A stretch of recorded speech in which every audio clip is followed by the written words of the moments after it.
Sana all pinipilahan, bakit kaya?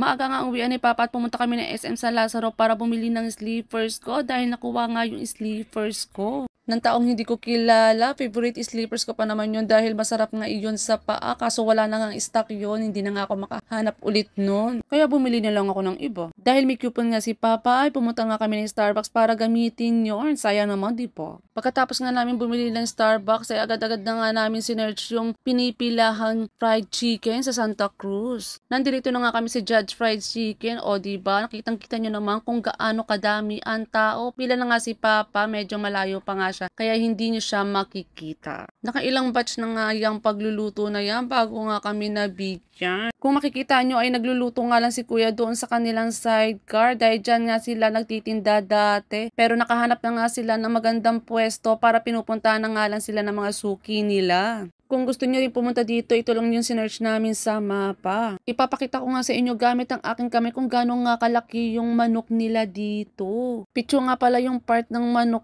ko. Tapos na nga kami kumain ni Papa at syempre bumili rin kami ng ulam para doon sa dalawa naming anak. Only gravy nga sila dito kaya yan si Papa inuubos na nga yung gravy dito. Syempre para hindi na nga ako mahirapan magsalita kung magkano nga yung pagkain dito ay pinicturean ko na, kayo na lang balang mag-screenshot. Kung i-rate ko yung chicken kung 1 to 10 ay 8. Tapos yung gravy 1 to 10 ay 7. Pero laging tandaan, magkakaiba tayo ng panlasa. Hanggang dito na lang guys. Salamat sa panunood.